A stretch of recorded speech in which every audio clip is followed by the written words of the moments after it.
Bonjour et bienvenue pour ce premier tutoriel de formation sur le logiciel SolidWorks, qui est un logiciel de dessin assisté par ordinateur.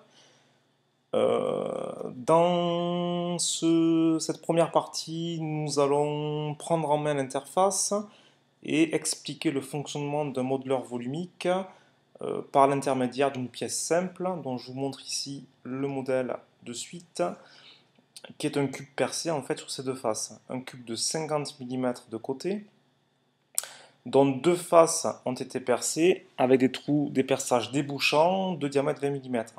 Les perçages sont centrés sur les faces. Alors on y va, quand vous avez cliqué sur l'icône sur le bureau, vous accédez en fait à cette page qui vous propose de démarrer un nouveau document. Nous pour aujourd'hui, on s'intéresse à la conception de pièces. Vous avez les pièces, c'est le premier niveau. Vous avez les assemblages de pièces et vous avez les mises en plan. Les mises en plan permettent en fait de générer des fichiers imprimables, comme celui-là par exemple, hein, avec des cotes, etc. Alors on y va, pièce, c'est déjà cliqué, et on fait OK. Voici l'interface basique du logiciel. Dans le mode pièce, vous avez ici trois grandes parties qui sont, à mon sens, par ordre d'importance, l'arbre de conception que vous avez ici. Voilà. Donc là, on va y revenir tout à l'heure, mais l'arbre de conception conserve et montre tous les éléments que vous avez générés pour faire votre pièce. Vous avez la fenêtre de visualisation graphique, votre pièce sera affichée tout à l'heure en 3 dimensions, et vous avez le menu. Vous avez un menu ici qui est découpé en onglets en fait, hein. Vous avez un onglet fonction, esquisse, évaluer, un autre qui sert à rien, on y reviendra un petit peu plus tard. Un autre qui sert à rien dans ce tutoriel en fait, hein. Alors, on y va. Donc, comment fonctionne un modeleur volumique? Un modeleur volumique, c'est un logiciel qui permet de faire du dessin en 3 dimensions. Sauf qu'on a du mal à dessiner directement en 3 dimensions. On part toujours en fait de ce qu'on appelle une esquisse, qui sera en 2 dimensions, qu'on va en fait étirer. On va dessiner ici par exemple un carré de 50 mm de côté. Attends, on va plutôt partir sur le haut, hein, c'est déjà à côté. Un carré de 50 mm de côté, voilà, qu'on va étirer sur 50 mm. Et là, j'aurai un cube de 50 mm d'arête. On peut ajouter de la matière et on peut aussi de la même façon l'enlever. On peut dessiner un cercle et étirer en fait un vide qui s'étend sur toute la pièce. On appelle ça en fait l'extrusion et l'enlèvement de matière par extrusion. Donc on commence de suite par la première esquisse. Donc là il s'agit de dessiner en fait le premier carré de 50 mm de côté. Alors, pour dessiner, même vous sur votre feuille, sur votre table en fait, hein, vous avez besoin d'un plan, ce qu'on appelle un plan d'esquisse. Le plan d'esquisse en fait c'est la base sur laquelle sera dessinée votre esquisse. Alors des plans, vous en avez ici là, pour la pièce, hein. Vous en avez trois, vous avez le plan de face, le plan de dessus et le plan de droite. Alors au passage, j'en profite hein, pour vous montrer un petit peu les outils de visualisation que le logiciel propose. Première étape, en fait, vous appuyez sur CTRL et vous laissez appuyer sur CTRL, vous sélectionnez les trois plans. En fait, CTRL vous permet de faire une sélection multiple. Je ne sais pas si vous saviez, mais votre souris en fait comporte une molette, bon, ça vous saviez forcément, et ce que peut-être que vous ne saviez pas, c'est que votre molette, vous pouvez y appuyer dessus. Et si vous appuyez dessus, que vous ne lâchez pas en fait, que vous bougez votre souris, vous accédez à la rotation. Donc là voilà, je passe en fait d'une vue plane comme ça, ici là, à une vue en 3 dimensions. Votre souris, votre molette, là, si vous actionnez la molette, eh ben, vous effectuez un zoom qui est centré sur le pointeur. Alors c'est intéressant en fait parce que puisque c'est centré sur le pointeur, eh bien vous pouvez déplacer comme ça. Moi je m'en sers comme ça. Vous pouvez vous en servir pour déplacer en fait votre visualisation. Donc voici mes trois plans. J'en choisis un. Je vais prendre par exemple le plan de face et je démarre une nouvelle esquisse. Alors pour y aller en fait je vais dans l'onglet esquisse et je clique sur esquisse, créer une nouvelle esquisse. Voilà. Lui par défaut il se remet en fait en vue normale en fait. Il revient si vous voulez en vue perpendiculaire par rapport à l'esquisse. On regarde de façon normale ou orthogonale en fait à l'esquisse. Donc c'est ce qui nous intéresse.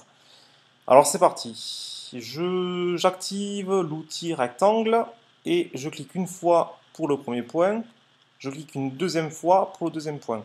Je ne cherche pas à faire un carré, je ne cherche pas à faire les dimensions précises de suite. On verra qu'on y arrive en fait tout à l'heure avec l'outil cotation. Voilà, mon carré. J'appuie sur échappe pour désactiver l'outil carré. Et je me lance dans la cotation. Je vous rappelle un petit peu ce qu'il faut que je fasse. Il me faut un carré de 50 mm de côté. Ce qui fait qu'il va falloir que je cote deux segments à 50 mm. Pour cela, vous avez l'outil cotation intelligente. Alors intelligente, méfiez-vous quand même, hein, mais cotation, ça m'intéresse. Je clique dessus et je sélectionne un côté. Voilà, je clique une fois. Je reclique pour poser la cote. De suite, vous avez une boîte de dialogue avec la valeur de la cote qui s'affiche et vous rentrez vos 50 mm, tout simplement. Je fais exactement pareil pour le deuxième côté. Je clique une fois, je reclique pour poser la cote et je rentre les 50 mm. Au passage, alors j'appuie, alors vous avez vu, hein, à chaque fois, j'appuie sur échappe pour désactiver les outils. C'est important hein, à chaque fois de faire ça. Au passage, je vous montre un petit peu, je vous explique un petit peu l'un des autres concepts importants de ce premier tutoriel. Il y a un code de couleur pour les esquisses. Une esquisse peut être bleue, noire ou rouge, parfois même jaune. Quand elle est bleue, ça veut dire qu'elle est sous contrainte. C'est-à-dire qu'il manque des dimensions au logiciel pour qu'il connaisse complètement les dimensions de votre esquisse. Donc là, c'est le cas. Quand elle est complètement noire, ça veut dire que le logiciel, ça veut dire qu'elle est complètement contrainte. Le logiciel n'a besoin d'aucune cote pour la définition de la pièce. Et quand ça devient rouge, c'est qu'elle est sur contrainte, c'est qu'elle a des dimensions en trop. Alors, ici, ce qu'il manque en fait, c'est la position par rapport à l'origine. Deux façons de faire, soit je peux venir coter l'un des segments par rapport à l'origine, donc je la refais là, parce que je suis allé un petit peu vite. Je clique sur cotation, je clique sur un premier côté, je clique sur le deuxième élément avec lequel j'ai envie de faire une cote, c'est l'origine ici, et je pose ma cote. Donc je peux faire ça en fait de façon horizontale et de façon transversale. Et là j'ai ma position de mon carré par rapport à l'origine. Voilà, j'appuie sur échappe. Donc là tout va bien, c'est noir, mais il y a plus simple et plus propre. Je vais supprimer ça, hein. Je sélectionne la cote, je la supprime. Et je sélectionne l'un des points et je l'amène sur l'origine. Alors comment je sais que je suis sur l'origine? Eh bien, c'est parce que j'ai cette petite, je ne sais pas si vous arrivez à voir ça, cette petite icône jaune qui apparaît, qui veut dire coïncidence des points. Et là, ça fait exactement la même chose que tout à l'heure, sauf que c'est plus propre et plus simple.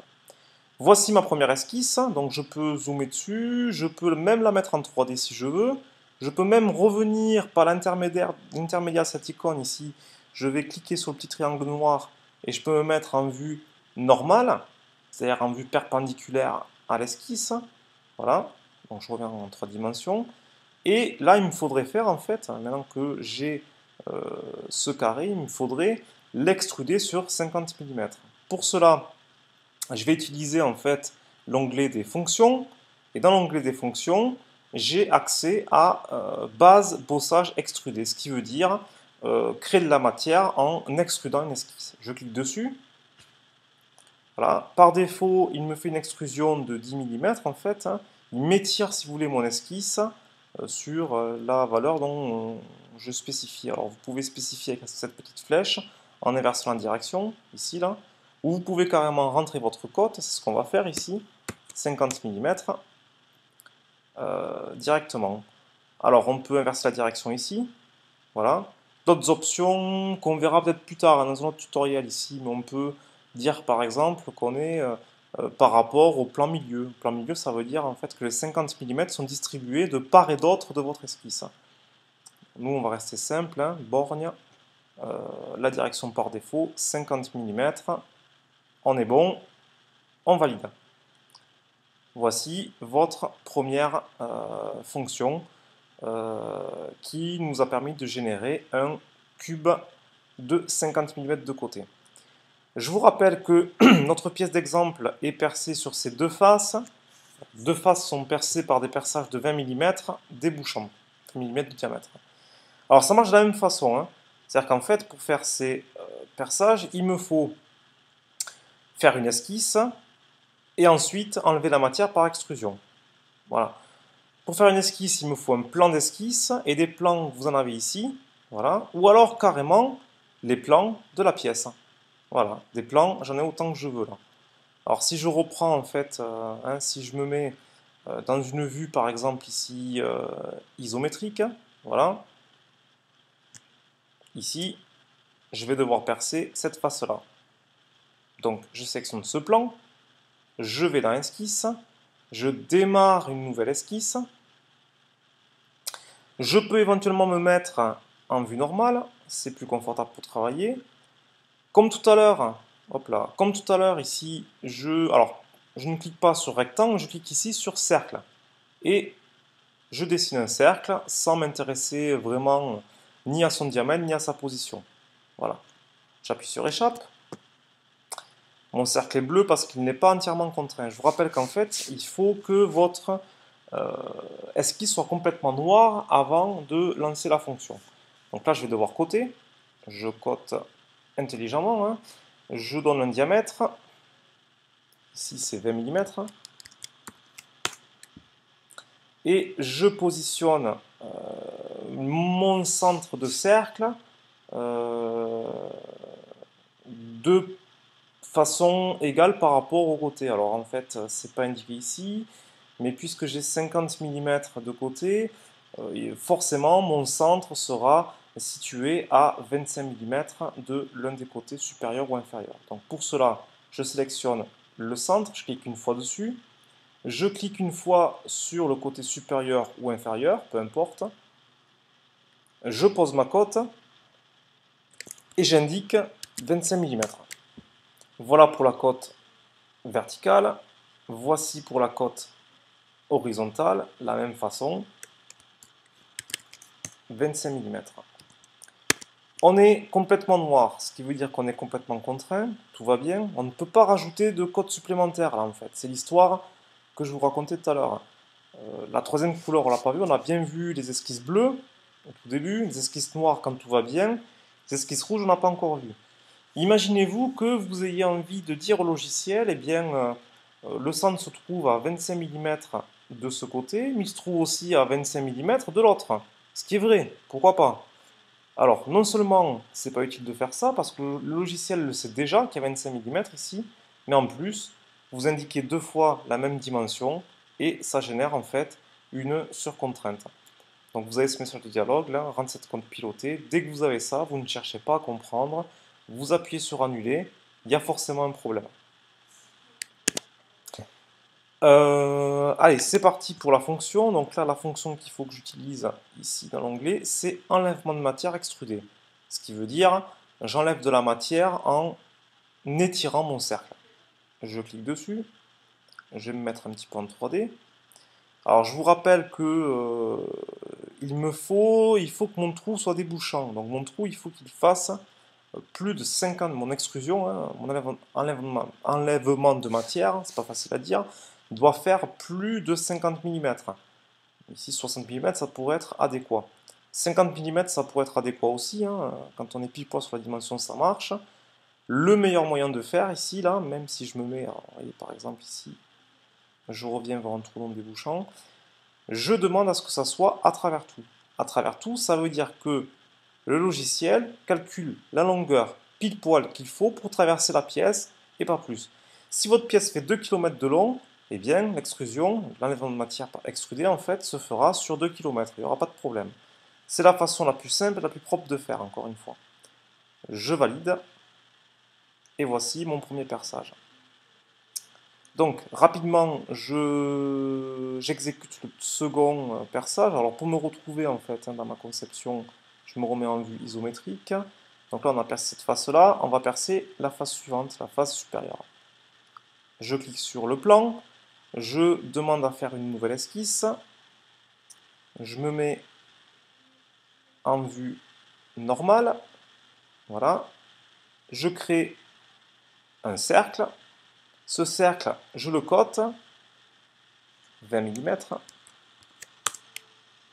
de diamètre, il se situe à 25 mm du côté supérieur, et il se situe à 25 mm du côté gauche par exemple. On est noir, tout va bien. Fonction enlèvement de matière. Voilà, toujours mettre en 3D pour voir ce qui se passe. Hein. À travers tout, il n'avait pas compris, et je valide. Nous voici donc avec un cube percé sur deux faces, et ça ressemble bien à ce qu'on a ici. La dernière partie de ce tutoriel, en fait, hein, ce dont je voulais aborder aujourd'hui, c'était la modification de votre pièce. En fait, l'un des avantages d'utiliser un logiciel de DAO, c'est de pouvoir modifier votre pièce complètement. Et c'est très très facile, vous allez le voir, de faire ça. Donc pour cela, je veux par exemple, hein, je veux pas que mon cube fasse 50 mm d'arête, je veux qu'il fasse 100 mm d'arête. Rien de plus simple, en fait, il faut que j'agisse sur l'esquisse. Donc là, je développe l'esquisse en fait de la fonction. Alors, j'en ai pas parlé là, donc j'en parle, j'en profite maintenant. Votre arbre de construction ici contient les différentes fonctions que vous avez exécutées. Ici, vous avez le bossage initial, votre cube plein, le premier perçage, le second perçage. Voilà. Donc là, si je veux agir sur les dimensions du cube, il faut que j'agisse sur mon cube plein et sur l'esquisse qui a permis de faire mon cube plein. Donc, cette esquisse, je la sélectionne, je fais un clic droit dessus, et je vais sur la petite icône éditer l'esquisse. Voilà. Ici, je peux me mettre en vue normale. Hein. Je change la dimension pour 100 mm. Une fois. Et deux fois. Je clique ici sur cette icône-là qui permet de quitter l'esquisse en prenant les modifications en compte. Et le logiciel me met la pièce à jour. Alors bien sûr, en fait, hein, ici, eh bien, les perçages ne sont plus centrés. Il y a quand même un autre problème plus grave, c'est qu'on n'a plus un cube là. En fait, on a ici un parallélépipède rectangle, puisqu'on n'a pas encore modifié la troisième dimension. On a modifié l'esquisse, 100 par 100 mm. On n'a pas modifié la profondeur d'extrusion. Alors pour cela, rien de plus simple, hein, je vais faire un clic droit sur la fonction, et je vais faire éditer la fonction. Et je vais augmenter jusqu'à 100 mm. Je valide, et on a ici un cube de 100 mm. Alors au passage, hein, puisque tout à l'heure en fait on avait dit, je ne sais pas si vous vous rappelez, on avait dit comme profondeur d'extrusion pour les enlèvements de matière, on avait dit à travers tout. Et puisque le logiciel calcule la longueur pile poil qu'il faudrait pour traverser la pièce, quelle que soit sa longueur, si la longueur évolue, la profondeur du perçage évolue aussi. Donc ça, c'est l'un des avantages de vous faire utiliser ce mode à travers tout dont on a vu tout à l'heure, dont on a parlé tout à l'heure. On pourrait ici éventuellement, alors on va pas le faire ici, mais pour modifier les perçages, rien de plus simple. Hein, donc on va entrer dans l'esquisse et on modifie les dimensions. Hein, on va pas s'attarder là-dessus. Hein, donc j'en fais une pour vous montrer. Mais je pense que tout le monde a compris. Je quitte l'esquisse en validant les modifications. Et vous avez tous compris que modifier une pièce, c'est pas si compliqué. Voilà, je vous remercie pour votre attention.